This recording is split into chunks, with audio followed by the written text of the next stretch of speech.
प्रणाम प्रिय जनगण। जीवनर अमूल्य आत्मज्ञान विषय आउ एक सुंदर भिडियो माध्यम आपण मानकु स्वागतम।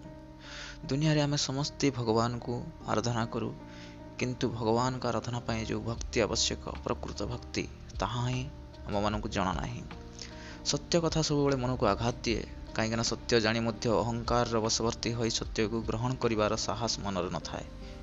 अनेकंक मन राग मध्य आसीपे मो कथा को शुणी, किंतु मो कथा को संपूर्ण रूपे शेष पर्यंत शुणु एवं निजक निजे थे पचारतु सत्यता कौन जापर। कहीं आम निज जीवन को निजे ही सुधार कर सुंदर जीवन परिणत कर।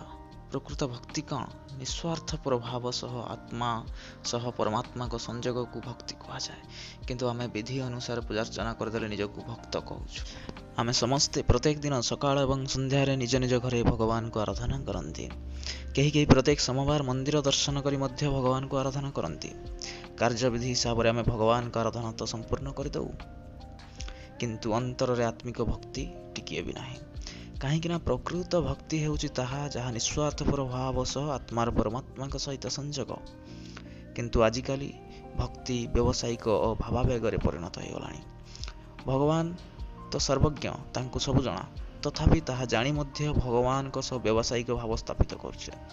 जे मो पुओ परीक्षार भल नंबर रखी पास कले जोड़िए नड़िया देवी, मो झीर बाहागर हो पारुनी, बाहागर हो गले मंदिर को किसी अर्थ दान करी, पुणी किए चाकरी हो गले एतिक परिमाण भोग लगेबी, मते उच्च पदवी मिलगले मो मंदिर को अर्थ दान करी।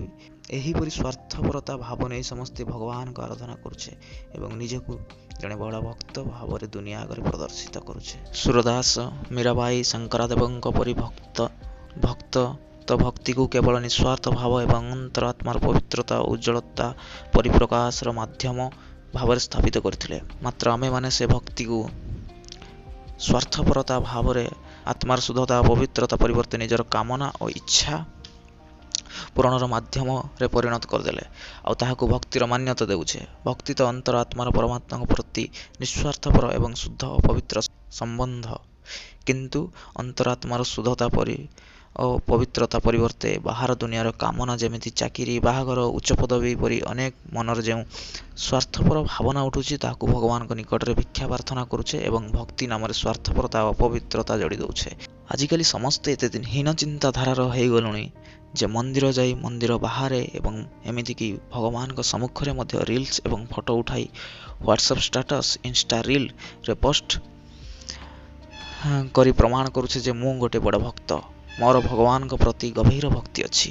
कौन भक्ति एते सस्ता हो गलानी जे स्टेटस आउ रील स्टोरी देकी प्रमाण करुछ? भक्ति केबे देखई हेबार न थाए आ देखई हेबा केबे भक्ति होई न थाए। भगवान को कौन सी कहानी शुणी आखिरे लुह आसीगले किंबा कौन सी भजन शुणी भावविहल हो लुह आसीगले ताहाकू भक्ति बोली कहूचे, किंतु ताहा नुहे।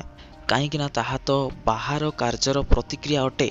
जेमिति कहार दुख कहानी शुणिले आखिरे लुह आसवा और कहार खुशी खबर शुणी अठरे हस आसवा, ये तो स्वाभाविक कथा। यह तो मनर प्रतिक्रिया अटे, आउ एही प्रतिक्रिया को आमे भक्ति मान्यता देउछे, किंतु प्रकृत भक्ति तो सही जहाँ मीराबाई, सूरदास और शंकरदेव पाखरे देखा जाइथिला, जहाँ बिना प्रतिक्रिया मध्य प्रतिक्षण मधुपुरी अंतर आत्मारु निस्वार्थ भाव में सर्वदा झरुथला, ताहाकू ही प्रकृत भक्ति कहा जाए। तेणु समस्त को मोर अनुरोध, भक्त और भगवान को आत्मा और परमात्मा भितर भक्ति बोली जो अमूल्य और पवित्र संपर्क रही ताहाकू निजर स्वार्थपरता और भावविहलता को प्रकाश करने को जाए भक्तिर पवित्र और अमूल्य अर्थ को नष्ट करंतु नहीं।